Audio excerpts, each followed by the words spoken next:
Start tayo.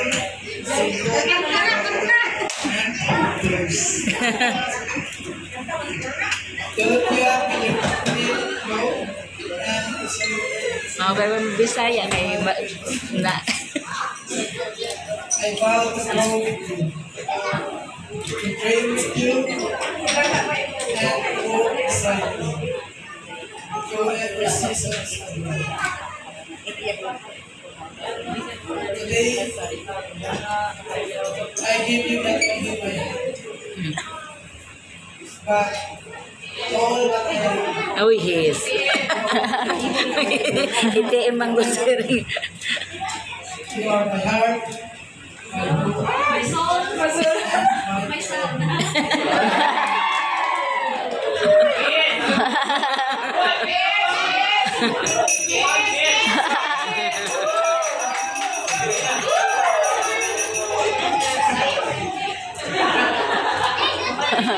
My name is Umman. To my halimot-mot, or Han for short, and now my husband. Remember, as you say, when we first met, you will not promise me for anything. Because you never like promises in the first place, because promises are meant to be broken.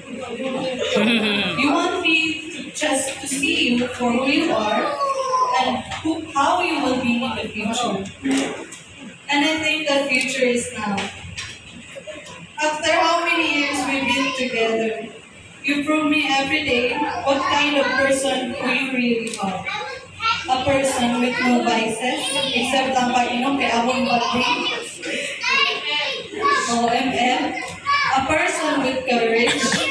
A person who never yells. A person who has a lot of patience and understanding in every situation. Even in my worst and ugly version of myself. My confidence. You're always there.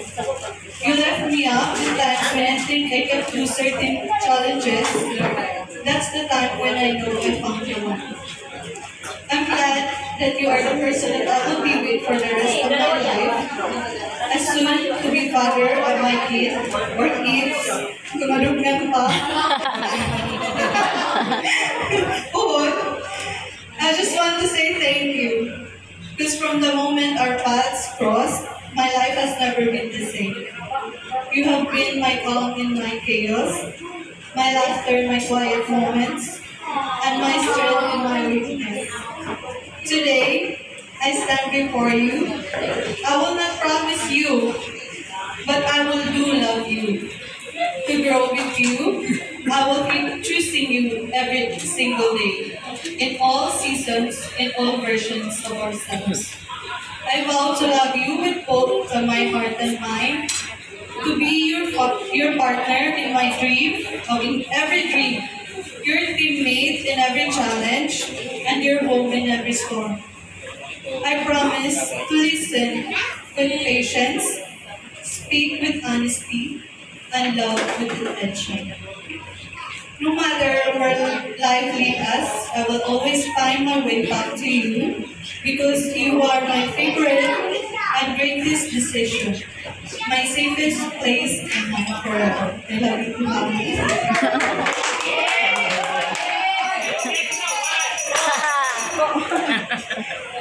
Parang kiss na. Okay. My message to our guests, our visitors, our principal sponsors, our parents. Salamat madamo. Gaari ka mo yan na. Bisan lunes na lunes, maaraw ako nga. Ano ba, may klase, ano ba, may duty. What you choose to be with us today, damo na salamat talaga. Oh, your presence made us our day very happy. Salamat kay nakanigihap ka mong bisan na rayo. Labi na niya mga kuhan na i-assign kay Narayo, kung may kuhan, ang mga relatives. Gadiin man nga siya. So, salamat. Salamat.